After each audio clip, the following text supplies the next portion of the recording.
Welcome back. We love sharing helpful information that you can use in all facets of life. Today we're talking about whether you should hire friends or family to work with you. Good question. We welcome top business growth professional, speaker, and consultant, Mr. Corey Mosley, back to Virginia this morning. Welcome Hello, back. happy to be back. Now, you know, it's Valentine's Day. Ooh. So my friends at Pecan Jacks, which actually started right here in Cumberland County, sent a nice southern praline. Ooh la Now, you la. have to share. Okay. Okay, so All I want to right. make sure you have that. Okay. So that's going to be Okay. for you guys. Thank you, Corey. That's You're very really welcome. sweet. Okay, so if you're working with friends or family, do you give gifts at work? No, that's not part of the conversation. That is the question, though, today. If you're working, you know, when you're in business, are you Yep. hiring friends or family? Right. There's two rules. I mean, it's actually fairly easy. So tough decisions for people to make, but easy to figure it out, right? So one, are they qualified for the job that I would put them in, or am I just doing it because they're family, right? And number two, here's the big one. Am I prepared to fire that person if it doesn't work out? That's the key. Because if you're not going to do that, then you're going to end up living with someone in a situation that is not optimal for your business, that's hurting your business, and not going to make it grow. Yeah, definitely. And so how do you set yourself up for success? What steps do you take Right. on the onset of that relationship to make sure it's going to be successful? Well, I mean, you think about today's kind of HR climate, right? So don't skip the steps, right? Don't think because it's my auntie or my brother or your mother that you're bringing to the business that you're going to skip your onboarding process, that you're going to skip your employee manual, all the things that you need to do and that you would do for any other employee. It's that separation that people kind of forget about, right? And they go, oh, well, you know, it's okay. And they can just do what they want to do. And now, depending on the size of the organization, of course, that can cause all kinds of problems if your brother, sister, cousin's mother is, you know, not following the protocol that everyone else in the company has to follow also. So, Corey, these are good questions or good answers. And what I'm hearing is first we ask, okay, are they qualified? Correct. And can I be in a position to let them go if they're not quite there? Right. And if you do make this decision, if you've answered yes and they're on board, you've got to onboard. You've got to treat them just like every other Correct. star employee on the team. 100%. So, you know, all too often, especially the smaller the business, kind of the murkier this gets, right? So, well, I'm willing to chip in and do whatever because I'm your cousin or I'm your sister or your brother. So I'm going to be the accountant now.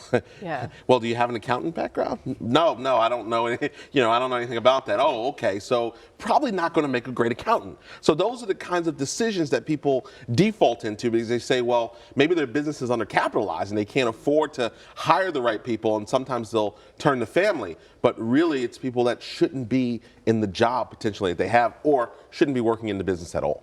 Okay. So how do you set appropriate boundaries, especially when you're working with someone that you might live with? Right, sure. So the spouse, as someone who works every day with their spouse, right, this is a key thing. Now, what I've found, and I can only speak for me, what I've found and what I find often is that the nature of the relationship is important. And what I mean by that is, did they come into the business? Did the spouse come into a business that was running already?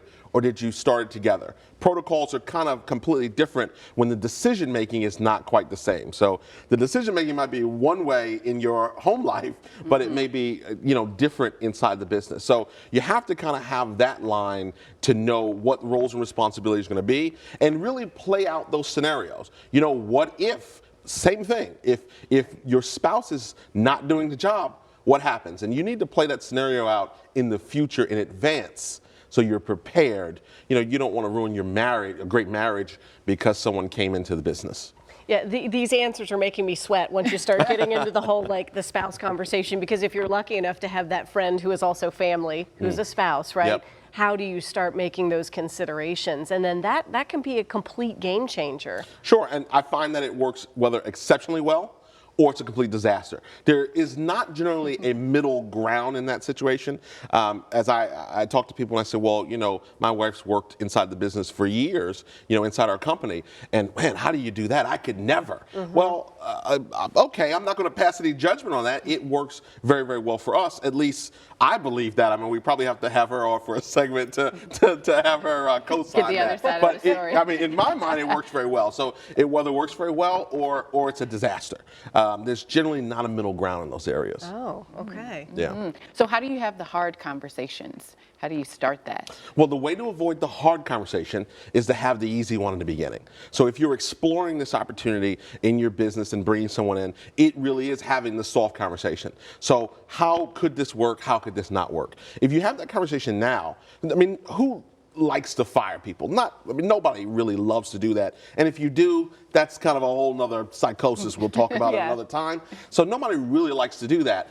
So having that easy conversation, hey, we'll try this, establish some boundaries. If you bring employees into your organization on a 90-day trial period, as a lot of companies do, the same thing should apply here. And that's going to be the key. Having those early conversations, playing out the scenarios, and then making a decision. Not a decision under duress. My cousin got fired, so now I've got to go hire him or her into my business to help the family. Those are the things that get murky and could cause problems down the line.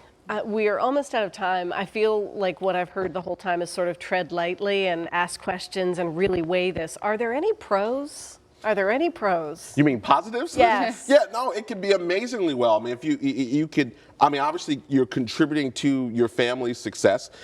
You are filling a need inside your organization. That's the key, a need inside your organization. And why not have it be with someone who's qualified and can be part of your family? So yes, it can work very, very well inside the business. The Pecan Jacks organization is a great example. Husband and wife couple work well together. They know each other's strengths, they know each other's weaknesses, and they make it work. Yeah. Yeah. Well, thank you so much for coming in Always today. That's so very good to be here. valuable information, especially for the small business owners out there who are considering be a good going thing. this It's true. good. Good. Glad to hear A very that. good thing. For more information, we'll post a link on our website later today at WTVR.com/VTM. That's right. And for the record, I do work with my husband. I get the same question. How do you do it? Yeah. We love it, but that's just for us. There you So, go. You know? See? A pro.